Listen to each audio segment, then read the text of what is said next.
Thanks, councillors. It's 6 o'clock. I'll open tonight's Community and Cultural Committee meeting, which is the last Community and Cultural Committee meeting before we go into the new cycle. I'll start off reading the note about recording and webcasting of meetings. This committee meeting is being webcast and recorded. By speaking at the committee meeting, you agree to being recorded and webcast. Please ensure that if and when you are speaking at this committee meeting that you're respectful to other people and use appropriate language. AlburyCity accepts no liability for any defamatory or offensive remarks or gestures made during the course of this committee meeting. An audio recording will be made for administrative purposes. Conflict of interest declarations. I haven't received any. None received. Apologies. I believe we have one from Councillor Doxey. I need a mover, please. Thanks, Councillor Vanderven. I'll move that the apology of Councillor Doxey be received and noted and leave of absence granted for the meeting. Thank you. Councillor Mack. Happy to second that, Madam Chair. Thank you. I'll put the motion. Those in favour? Anyone against? That's carried. Confirmation of minutes of the previous meeting. Councillor Mack. Happy to move, Madam Chair, that minutes of the Community and Cultural Committee meeting held on Monday the 16th of April 2018 at 6 p.m. be confirmed. Thank you. Councillor Thurley. Second the motion, Madam Chair. Thank you. Councillor Mack, would you like to speak to those minutes at all? No, thank you, Madam Chair. Thank you, councillors. I'll put the motion. Those in favour? Anyone against? That's carried.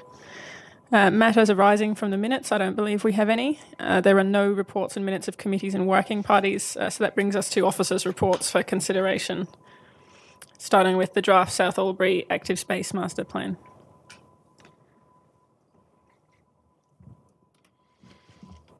Councillor Thurley. Thank you, Madam Chair. I move that the committee recommends to Council that Council A, receive and endorse the draft South Albury Active Space Master Plan, B, place the draft South Albury Active Space Master Plan on public exhibition for a minimum of 28 days, and C, prepare a further report for Council's consideration outlining the comments received through the public exhibition process, amendments to the draft South Albury Active Space Master Plan, and the final version of the South Albury Active Space Master Plan. Thank you. Councillor Mack. Happy to second that, Madam Chair. Thank you. Councillor Thurley, would you like to speak to that motion? Just briefly to commend the report. It's gone through a lot of options and taken account of previous feedback that's been made to Council. So I think it's a great opportunity to put this out and get the public to have their final say on what they feel about it. Thank you. Councillor Thurley, I have no other speakers for or against, so I'll put the motion. Those in favour? Anyone against? That's carried. Item 7.2. Councillor Mack. Thank you, Madam Chair. I'd like to move that committee recommends to Council that Council A implements a targeted approach of formal deaf awareness training every 3 years for identified frontline staff. B, enhances the current EEO diversity training by ensuring the inclusion of elements of deaf awareness training in the existing induction and ongoing triennial AlburyCity EEO diversity training and as part of the annual DIAP education program. Thank goodness for acronyms. C, explore the provision of software to allow staff to download applications such as Open Access Face-to-Face and Open Access Chat to assist with interpretation and communication with the deaf. D, use captioning and Auslan interpretation at high-level civic events or announcements where it can be reasonably expected that a deaf audience will either be in attendance or require the communication of important all-of-community messaging. Continue to provide captioning on social media where it can easily be delivered to an accurate and acceptable level. And E, investigate further use of captioning on social media outlets and where possible captioning from a remote live environment as technology develops. Thank you. Thank you, Councillor Mack. Councillor Thurley. Second the motion, Madam Chair. Thank you. Councillor Mack, would you like to open debate on that motion? Only to say, Madam Chair, that I had the privilege of being present at the Australia Day awards this year when captioning, I should say Auslan, was used for the entire ceremony, and it was very warmly received by all those in attendance, particularly the participants from the Deaf Games. So you can see on a larger stage how that does impact upon our disadvantaged communities, and it's important for us where we can to involve and make changes where we can actually make a difference. So I commend this recommendation. Thank you. Thank you, Councillor Mack. I have no further speakers for or against, so if councillors will indulge me to make my own comments as the mover of the original motion that led to this report. I'm really pleased that we've got some concrete actions moving forward so that we can harness the fantastic energy around the Australian Deaf Games and support our local deaf community into the future. I'm sure this effort will be much appreciated. Can I put the motion while the screens are out, Mr. General Manager? Okay. I'll put the motion. All those in favour? Anyone against? That's carried. Item 7.3. Councillor Mack. Gee whiz. Great temptation. Madam Chair, happy to move that the committee recommends to Council that Council A receive and note the results of the Have a Say consultation. B, determine the appropriate recognition of Les O'Brien based on the options proposed. And C, request staff to prepare a naming policy for reserves and facilities for the consideration of Council. Thank you. Councillor Thurley. Second the motion, Madam Chair. Thank you. Councillor Mack, would you like to open debate? Yes, Madam Chair, I see the prevailing view of the Have You Say was that the sports field or the running track and its entire precinct should be named after Les O'Brien, and overwhelmingly that was the prevailing view of the people that were polled, and I believe that we've gone through an exhaustive process with this particular issue, and I think in essence C does address issues that we need to be mindful of, that when a significant person in the community such as Les O'Brien passes, we should have a policy that gives an opportunity for the community to take a breath and certainly consider what the best options are. And I think the policy in question has a timeline attached to it before we can consider such matters, because I think there's a lot of love for a lot of people in our community, and this is particularly one of those issues where Les was a great contributor to the community across a lot of areas. And I think I've been to a lot of public funerals and funerals in the past, and I have not seen one as big or as well received as Les's passing. So I commend the results, and I certainly hope that we as a council can determine what the appropriate recognition is tonight. Thank you. Thank you, Councillor Mack. I'll take a question from Councillor King. Thank you, Madam Chair. Through you to the relevant member of staff. In the options section of the report, it has three things. Name a proposed terrace seating and shade structure in Alexandra Park Athletics Complex, the Les O'Brien stand. Rename Alexandra Park Athletics Complex as the Les O'Brien Athletics Complex, or not name any facility or structure within the Alexandra Park Athletics Complex after Les O'Brien. So then we go on to the recommendation that A, B and C, which everyone can read. I'm just wondering, what are we determining here tonight in regards to naming of the complex? It just says determine appropriate recognition based on the options proposed, the three options proposed. What are we deciding on? Thanks. I'll put that question to Mr. Zaknich. Yes, thanks for the question through you, Madam Chair. So the committee will need to recommend to Council A its preferred option for the Council to consider tonight.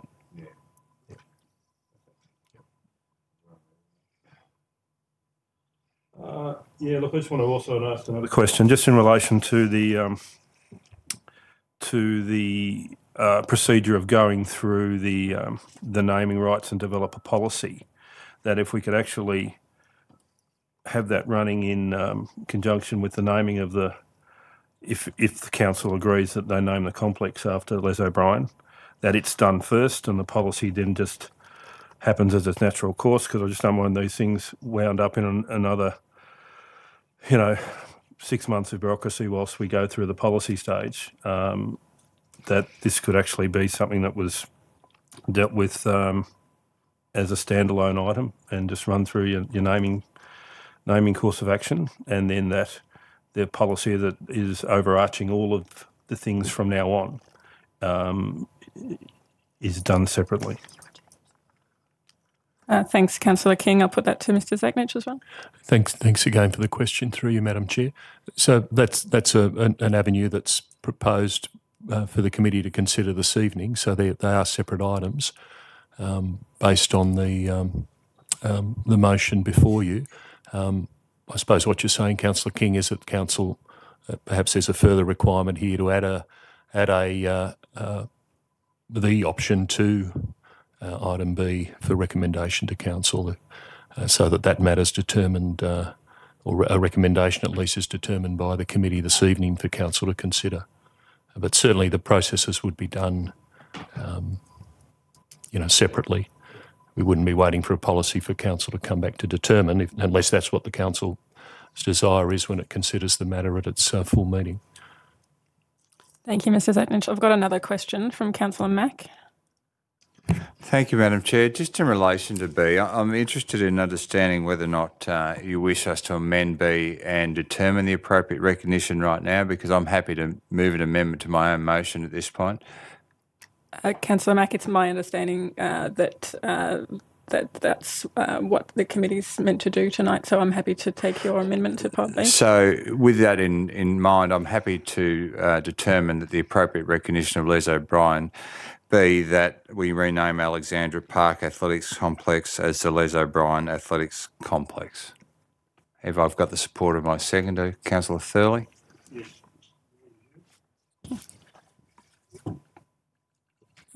While that's being amended on the screen, I do have another question, so we'll take that before we have the debate. Councillor Vanderven. Thank you, Madam Chair. Just in the process of the debate, can we have a think about the word complex, because I just don't like that in the context of the Les O'Brien Athletics Complex. Can we perhaps have I don't know, even facilities seems a bit stilted in this context. Just wondering, perhaps athletics fields or athletic fields or something like that, rather than. Are you proposing a further amendment? I'm just having, I suppose, raising the question about the word complex in this. And I'm just thinking out loud here, Madam Chair, if you bear with us. The Lauren Jackson is the Lauren Jackson Sports Stadium, and that's sort of appropriate. I just think that all sorts of I can't think of what they do, what they've done in other places to name athletics fields after somebody. But I just don't like the word complex in that. Precinct? Yeah, I actually prefer precinct to complex. So, Councillor Mack, as the mover of that motion, are you accepting that as an amendment? I'm happy to move, Madam Chair, that we actually substitute the word complex with precinct. Councillor Thurley as a seconder, are you happy with that? Thank you, Madam Chair. Thank you. I have no further questions. That brings us back to Councillor Mack as the mover to open debate. Yeah, I'll just repeat what I said before. I think it's an overwhelming level of support based on the Have You Say consultation. I think we've been through this process a couple of times now. We've had 2 iterations of this particular report. I do commend the community for getting involved in this particular issue, because I think the community feels very strongly about the people in our community who work really hard to support their community's interest and go above and beyond. And I think in this case, Les O'Brien's legacy has been that he's gone above and beyond, and the family of Les O'Brien have made great representation to myself and other staff members, and we've worked tirelessly to get this thing pulled together. And I think the community have spoken, and I really commend this particular recommendation to my fellow councillors as the appropriate steps to take. But I, like Councillor King, would also hasten to add that C of this particular recommendation needs to be acted on as promptly as possible. Thank you. Thank you, Councillor Mack. I have no further speakers for or against, so I'll put the motion. Councillors, all those in favour? Anyone against? That's carried. Item 7.4, the skate and BMX strategy. I need a mover, please, councillors. Councillor Glacken. Thank you, Madam Chair. Through you to move the recommendation, the recommendation is a motion that the committee recommends to Council that Council A receive and endorse the draft skate, park and BMX strategy. B, place the draft skate park and BMX strategy on public exhibition for a minimum of 28 days, and C, prepare a further report to Council's consideration outlining the comments received through the public exhibition process, any proposed amendments to the draft skate park and BMX strategy, and the final version of the skate park and BMX strategy. Thank you. Thank you. Councillor Thurley. Second the motion, Madam Chair. Thank you. Councillor Glacken, would you like to open debate on that? Thank you. It is important that we ensure that the policy is appropriate for our growing community. It incorporates the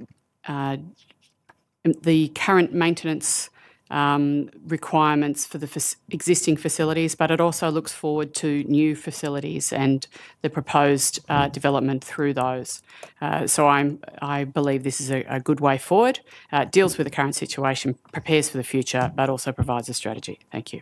Thank you, Councillor Glacken. I've got a question from Councillor Mack.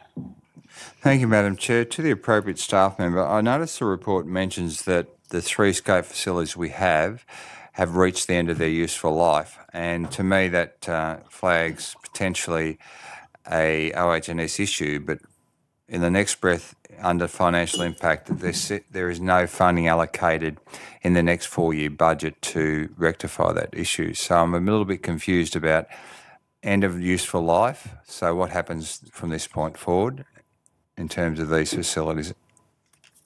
Thanks, Councillor Mack. I'll put that through to Mr Jenkins. Thank you, Madam Chair. The facilities have the 3 bowls, which is essentially what they are.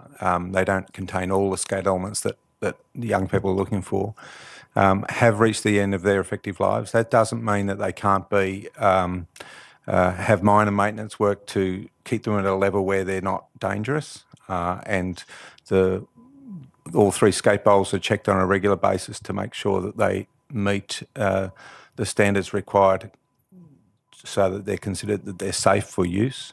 If at any time that didn't occur and we couldn't repair the elements that were not up to standard, we would have to close those facilities, but at this stage we can keep them open. The reason why there was no funds set aside in the 4-year delivery program was we didn't want to presume that Council would accept this strategy and move forward with it. Now that this committee is recommending to Council, and if Council endorses that strategy, we can move forward with funding strategies to look to enact, particularly the first stage of it, as soon as possible. Thank you. I believe Councillor Mack's got a follow-up question. Just to follow up to probably Mr Jenkins, in relation to this particular policy, if it is endorsed by the committee and further ratified by Council, will you be seeking funding in the next 4 years through the state or federal government to enable these projects to go ahead? Mr Jenkins. Through you, Madam Chair, that's certainly the case, and this project, with the backing of a proper strategy and a detailed design, would be fit many of at least 2 funding streams that I'm aware of, and certainly in future Council budgets we'll be looking to have something in there that Council can consider to enact their strategy. Thank you. I have no indication of any further questions or speakers for or against. Councillor Glacken, would you like to close debate? Thank you. Part of the policy or strategy discussion is about the future development of the skate park and concepts and BMX strategies, of course. But it's interesting to see the development going from or shifting away from specific designated skate park areas to incorporating components of the skate parks within other areas around the community. And I think that's an interesting progression and an interesting strategy as well, because as we all know, skateboarders like to skateboard where they want to skateboard.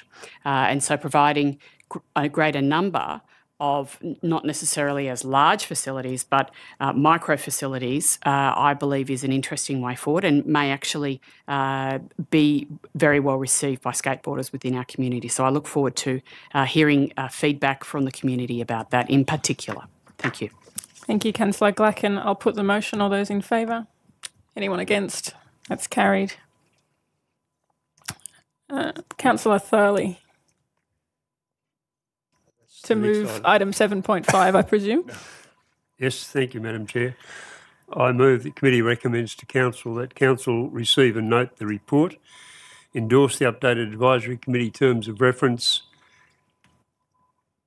attachment A, C, endorse the updated vision, mission, purpose and values of the Murray Art Museum, Albury, D, endorse the recommended governance implementation plan 2018-2020 in relation to further investigation of the following possible governance models. 1, facility operated by Council with support from the New South Wales Local Government Act Section 355 Committee. And 2, facility managed by a separate company limited by guarantee, governed by a board with a building and collection owned by Council, significant annual funding from Council and the staff employed by Council. And E, a further report to be provided to Council for consideration in December 2019. Thank you, Councillor Thurley. Councillor Mack. Thank you, Madam Chair. Happy to second this. Thanks. Thank you. Councillor Thurley, would you like to open the debate on that item? Thank you, Madam Chair. This is a very comprehensive report and we were briefed at our workshop a week or so ago. And as a result of me being the council delegate on the advisory committee, I've had a further opportunity to consider the issues and to listen to the report.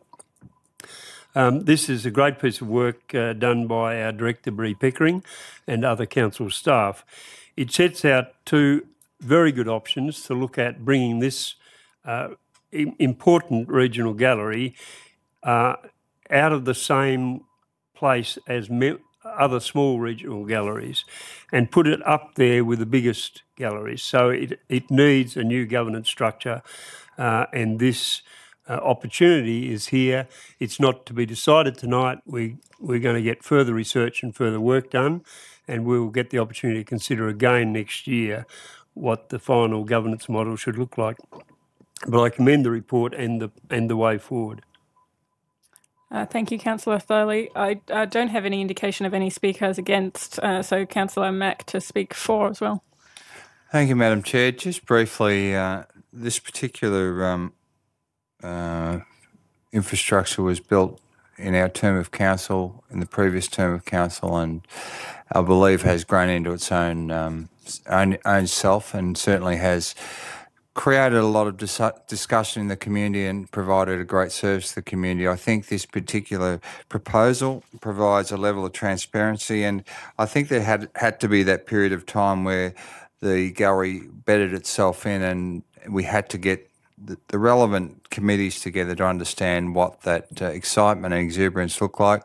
I think it's really timely that we are looking at a more transparent and more direct governance model on this particular facility, because the gallery is a great facility, but I think personally it could be greater, and I think this is the first steps towards its greatness. So thank you, Madam Chair. Thank you, Councillor Mack. I have no indication of any questions or any other speakers for or against. Councillor Thurley, would you like to close the debate? No. Thank you, councillors. I'll put the motion. All those in favour? Anyone against? That's carried. Officers' reports for noting, we have none. There are no delegates' reports for noting. Notice of urgent business. I believe Councillor Thurley had something. Thank you, Madam Chair. Just 2 brief matters while we're on the arts. I'm also the council delegate on Murray Arts, and Albury City Council has been a strong supporter of that organisation. I have a copy of their annual report, so I'll leave it in the council room if anyone wishes to see it. The other thing I'd just like to note publicly, and it's good to have Mr. Jackling in the room, the discovery of the Albury March on a record in a shed in Wangaratta, transposed by Dr. Smith into a march called the Albury March, has now gone to a military band in the Netherlands, and they have agreed to play this piece and trial it to see how it will go as a military march. So it's another recognition of a small part of the Ivor story, but an important part and deserves some public recognition. So I just raised that for council's noting. Thank you, Councillor Thurley. We have no confidential matters tonight, so I'll close the meeting at 6:24.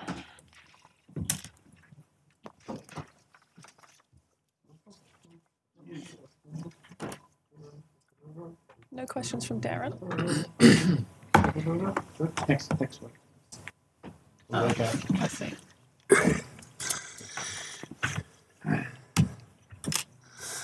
Where are we? Finance, righto.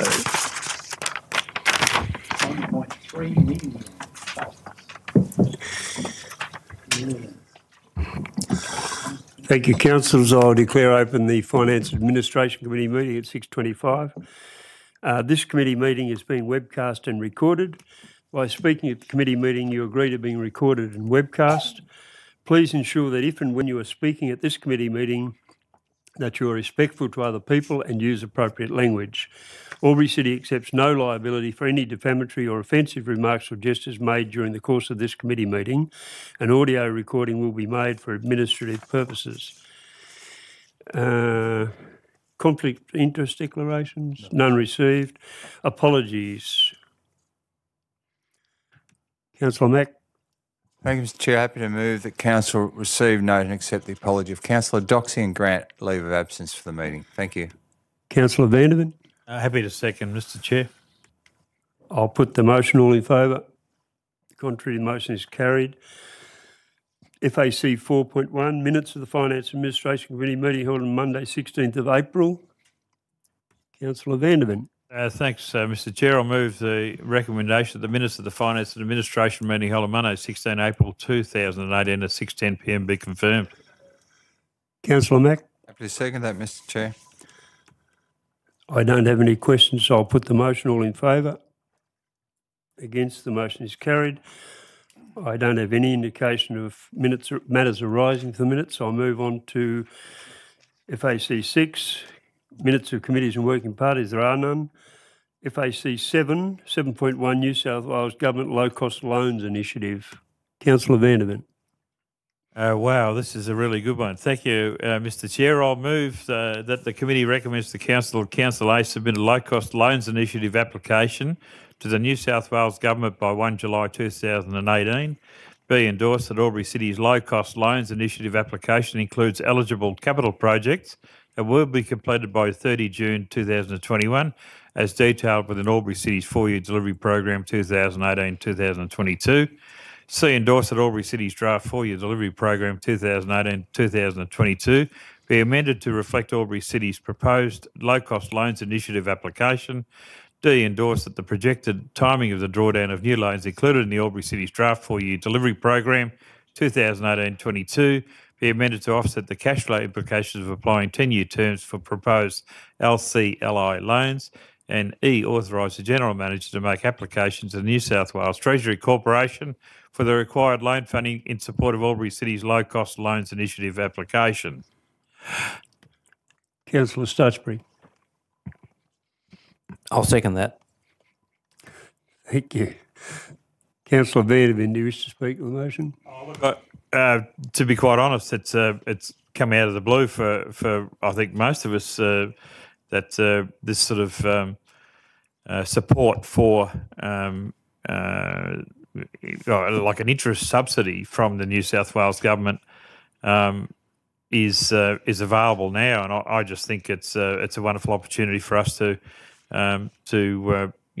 get some projects done that it's going to cost us less to do in the end result. And one of the issues at the moment, obviously, is we've got low cost interest rates on loans to start with.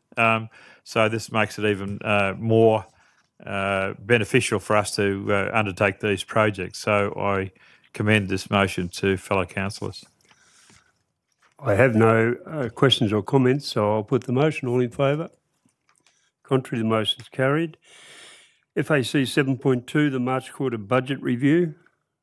Councillor Mack. Thank you, Mr Chair. I move the motion that the committee recommends to Council that Council A receive and adopt their revised budget estimates for the 2017-18 financial year. B, authorise the drawdown of $3.5 million in budgeted loans during the 2017-18 financial year. And C, note the supplementary reports including the consultancy and legal expenditure and contract expenditure listing. Thank you, Mr Chair. Councillor Stutchbury. Second the motion, Mr Chair. I've a couple of questions, so I'll take Councillor Vanderven first. Thank you, Mr. Chair. I've got a few questions. First of all, I haven't had the opportunity to go back through our tenders that were decided by council during the last quarter, from January 1 to March 31, but I don't see any reflection of any budget savings, and I'm sure there would have been some in any of the figures that are included for our discussion tonight. The other thing seems to me to be an undue number of or carry forward projects, or like for argument's sake on our electronic copy page 16, the biggest item in there is $176,260 of other projects. If we go to the next page. We've got a question coming, Councillor. Yeah, an explanation of why we stopped short of, obviously that's the most significant item on that, on those reports, yet there don't appear to be much in the way of explanations for those items. I'll seek that from Mr. Finlayson. Through you, Mr. Chair. Thank you for the question, Councillor Vanderven. On the first point on the contract expenditure compared to budget and any budget savings, there is an attachment to the covering report that details the contracts that were executed during the quarter and how the contract pricing compares to the budget for the projects, and commentary regarding whether there's expected to be budget savings. Some of those items note that in addition to the awarded contract price, there are variations to the works that occur and that they'll be assessed as those projects progress. On the second point, Mr. Chair, regarding details regarding carry forward expenditure or proposed expenditure to be carried forward to the next financial year, the covering report endeavours to provide a summary, and so there are items that are detailed in the attachments to the report for each specific item that are included in that other category where there are further details. Councillor Vanderven, you want to follow up? I've got it here. But my question actually, you haven't answered part of it with due respect. Through you, Mr. Chair. I do note the budget review items that are there, but when are they actually going to be reflected in our budget review? Surely, if those contracts have been let during that quarter, they should be reflected in the budget review process. And if there are any issues regarding variances plus or minus down the track, that they would then be detailed in further budget variations down the track. So if I can have some explanation on that.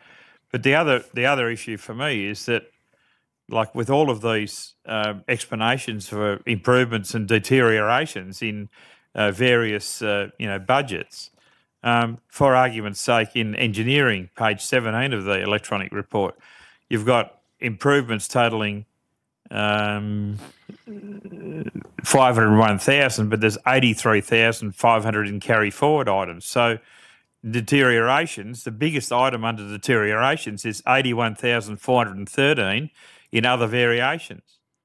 Now, if there's 50 variations at $1,600 each, I don't expect you to list them, but I would have expected perhaps a greater detail within that report to account for the $81,000 in other variations. I mean, there's a lot of money that can be, or a lot of issues or a lot of items that can be in that 81,000, or it could be, one or two. Mr. Finlayson. Thank you, Mr. Chair.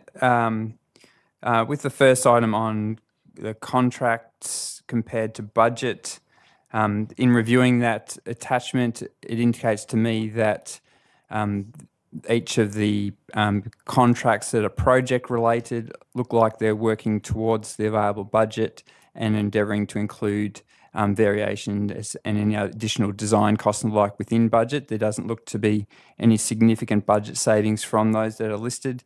And those that are ongoing service type contracts, such as banking services, will be reflected in the forward budgets. But again, the variations to budget don't appear to be significant from my initial review of that listing. With respect to variations and deteriorations in directorate budgets, similarly to carry forward listings, there is additional information that is provided. We have, in that instance, for the engineering directorate, detailed everything that's above $40,000 in terms of variations. So the remaining variations of deteriorations of 81,000 are all less than that amount. Our practice in terms of providing details of those additional items is, as compared to the carried forward listing, is to table those items line by line in the document that's tabled before the council, before the committee meeting this evening. Sorry, Mr. Chair. Thank you. Councillor Stutchbury, you have a question? Thank you, Mr. Chair. Through you to the most relevant member of staff, page 20 of the document. It's a dot point under the heading Carry Forward Projects. $200,000 Doctors Point Road Emergency Access project delayed due to delays in design and availability of resources. Could I please just have that fleshed out by the most relevant member of staff? Mr. Warlow. Through you, Mr. Chairman. Excuse me. As the dot point says, there has been a lack of resources in the design area, which has recently been remedied, which has led to some of these delays. In addition to the staffing issues, we've also run into some problems with the appropriate approvals and permits. Follow up, Councillor Stutchbury. Well, thank you for that very vague answer to my question. And are you able to give us some sort of a timeline as to when the project might be back on track? Thank you. Through you, Mr. Chair. I would have to take that question on notice, Councillor Stutchbury. Thank you. Councillor Mack. Thank you, Mr. Chair. Just one item in the same table in relation to the relining of the plaster at Mumma. It's a 4-year-old building. Why are we relining it? Is it a separate project or is it something we didn't do in the original build? Mr. Jenkins.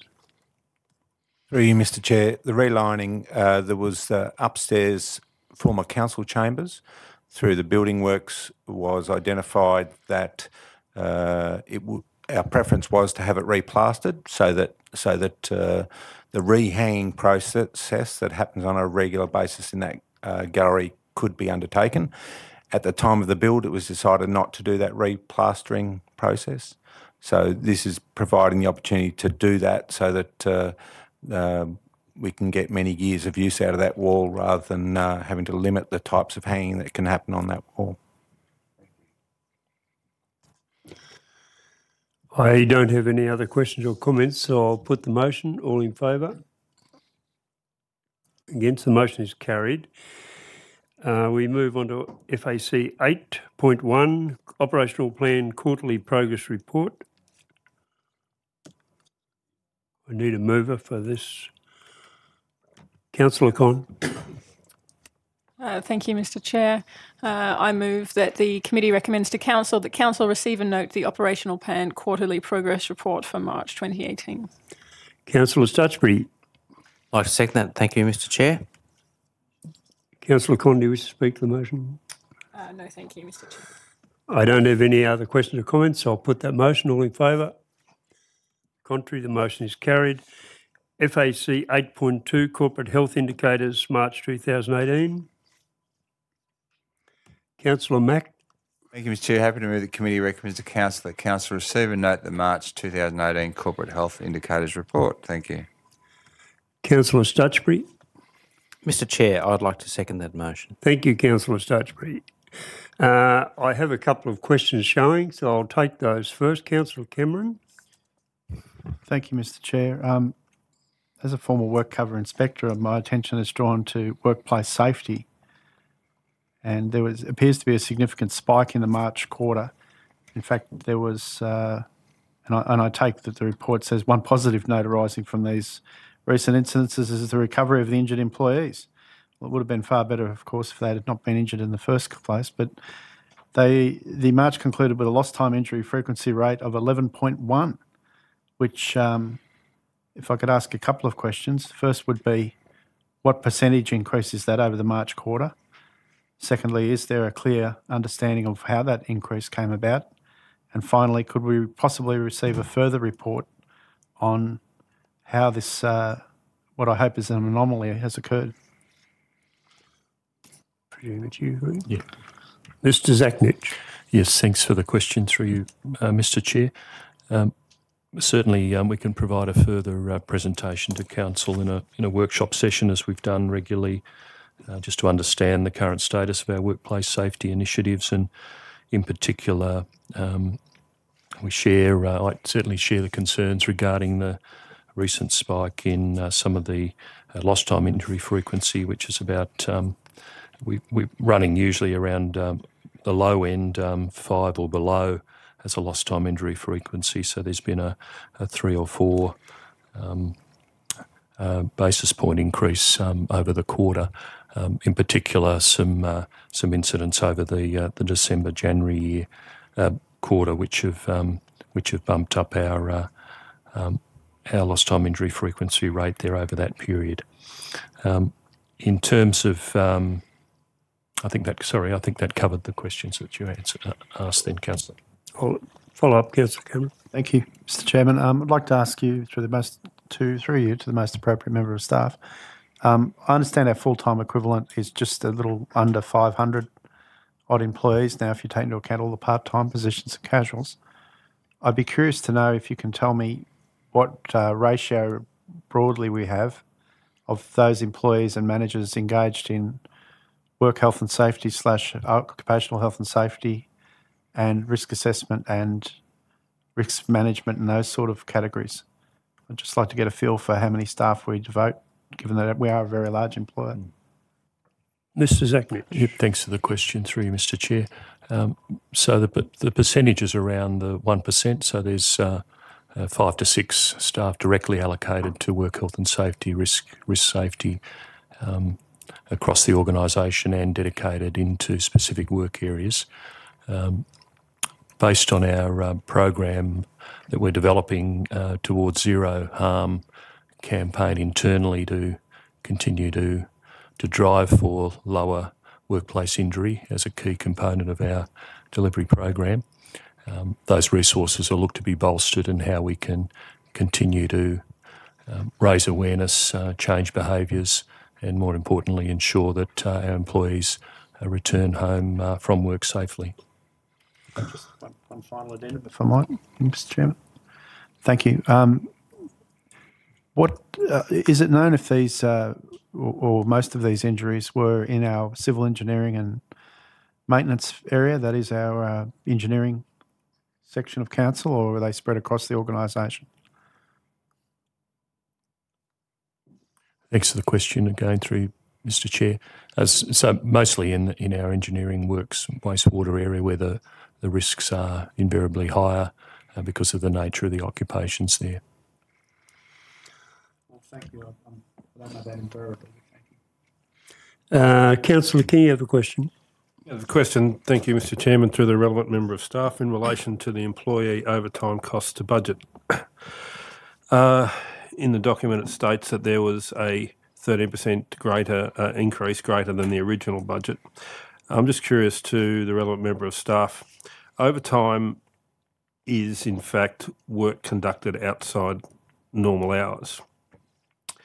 So I'm presuming that when these projects are scoped out and estimates put in for the budget, that those that are outside ordinary working hours are factored into it. So I'm just curious why there's such an increase of 13% of overtime on on work conducted outside normal hours.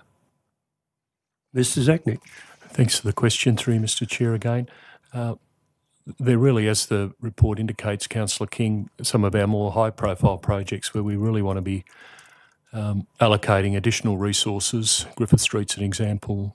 Some of the more high-profile areas, you'll see work being undertaken in more recent times around, Swift Street in the CBD areas. We look to allocate those resources. Granted, some of that estimate is allocated at budget times, but in terms of some of the work we've been doing, particularly as the season's been pretty positive in terms of good weather allocation, we've endeavoured to get in and get the work done, and they're a couple of the reasons why the work's exceeded the allocation of overtime for the period. But we can provide more detail on that if you want to drill down into it. Thank you, Mr. Zachnick. Councillor King. I'm just not sure that the terminology here is the overtime costs to budget are the overtime costs are 30% greater than the original budget of overtime costs. And your explanation is that the majority of increase relates to work conducted outside normal hours. Yeah, so through Mr. Chair again, we do allocate an annual overtime budget. So this is work out over and above that allocated overtime budget for the reasons I've given just then. Councillor Van, you have a question. Oh, look, I've got a few questions and comments, if I can, with your leave. The questions I would prefer. Yeah, okay. I'll do the questions first then.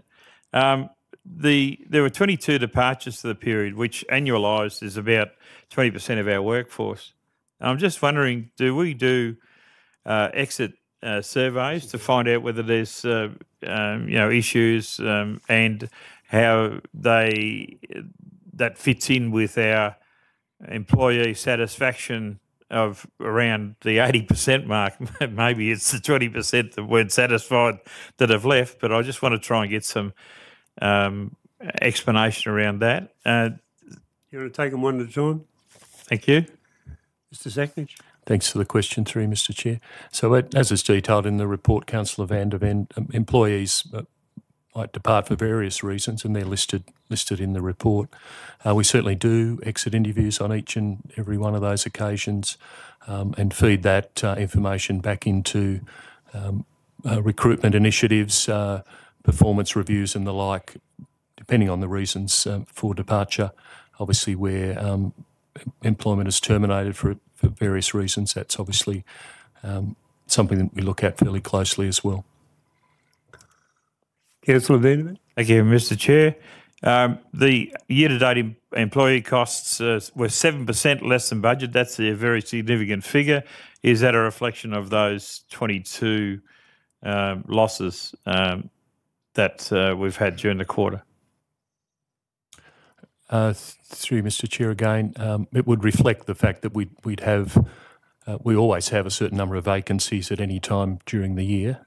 So the budget allocated for those positions is held in a vacancy reserve, so to speak, and then allocated across the budget areas at the end of that year in terms of savings, where that saving is the difference between any additional casual hours we might have allocated as a result of vacancies or people acting in positions during that recruitment process. So some of the savings are indicated there. Thank you. Next one. With the 7% less than budget, and we've got a 12%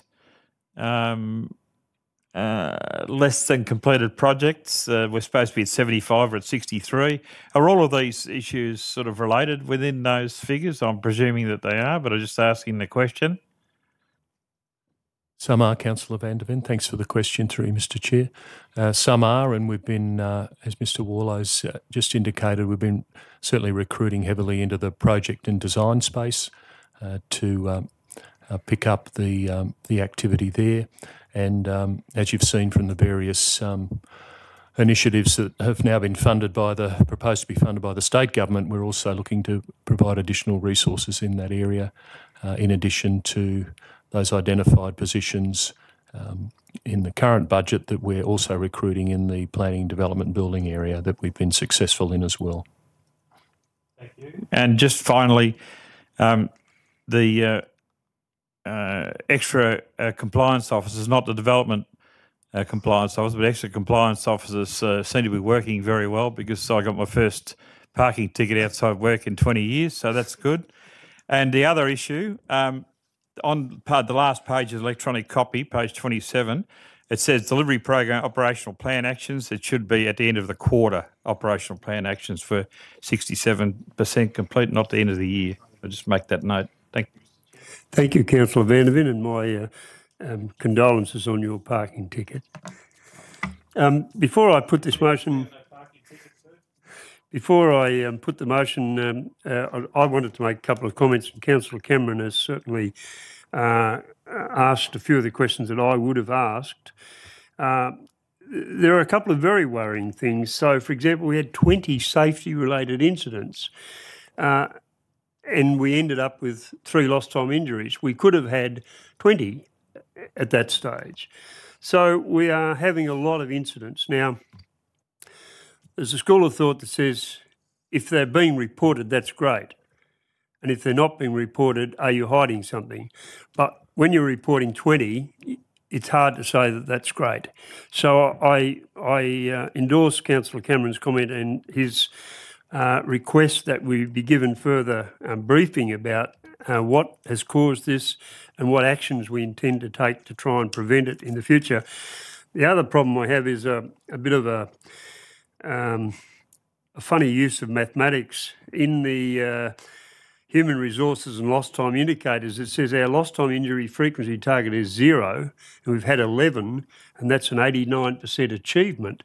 To me, it's minus infinity, basically. So can we adjust that number, because we have not achieved 89% of anything? We've failed badly on that one. So I'll put the motion now that the report be received and noted. Sorry, Councillor Cameron. Councillor Vanderveen. Just a point of order, Mr. Chair, that the mover of the motion hasn't had a chance to speak to the motion. I realised that almost before I'd finished. Councillor Mack, do you wish to close debate? Thank you, Mr. Chair. Just in relation to the report and the operational plan, I think generally speaking things are in a good space, and I think again it is a challenging process to run this very diverse and big business that we have, and again the questions tonight raise a lot of answers, and certainly that's what we're here to do. So thank you, Mr. Chair. Thank you. I'll put the motion. All in favour? Contrary? Motion carried. 8.3, if I say 8.3, investment balances April 2018. Councillor Stutchbury. Thank you, Mr. Chair. I move that the committee recommends to Council that Council receive and note the March 2018 corporate health. No. Investment balances, it would be. The investment balances report for the month of April 2018. Thank you. And Councillor Vanderveen. Happy to second the revised motion, Mr. Chair. Thank you. I don't have any questions. Councillor Stutchbury, do you wish to speak to that motion? No, I have a question. Okay. But in the excitement of reading out the wrong recommendation, I've forgotten it. Yes. Yes, I have my question. Through you to the most relevant member of staff, Mr. Chair, the council, I think, have we commenced business with our new bank yet? And if so, is it going smoothly? Have there been any issues? Mr. Finlayson. Mr. Chair, thank you for the question. Yes, since the beginning of April, we have been banking with the ANZ, and that process was around transitioning from our previous banker, and we're now engaging with the ANZ on discussing what further improvements we as AlburyCity can make in terms of our banking processes. you wish to speak to your motion, Councillor Stutchbury? Once again, thank you for that very vague answer to my question. No, I don't wish to speak to the motion. I have no other questions or comments, so I'll put the motion. All in favour? Against? The motion is carried. FAC 8.4, New South Wales Auditor General's Report on Local Government 2017. Councillor Mack. Thank you, Mr Chair. I have to move that committee recommends to council that council receive and note the report. And Councillor Con. Thank you, Mr Chair. Happy to second that. Councillor Mack, do you wish to speak to the motion? Only just to say that it's a comprehensive report, and certainly AlburyCity appear to have done very well with this report, and it's certainly a credit to the Audit and Risk and Improvement Process Committee and also to the staff. And it's a very, as I say, comprehensive report with good results. Thank you. Thank you, Councillor Mack. I have no questions or comments. I'll put the motion. All in favour? Against? The motion is carried. There are no delegates' reports, no notice of urgent business that I'm aware of, and no confidential matters, so I declare the meeting closed at 6:56. Thank you.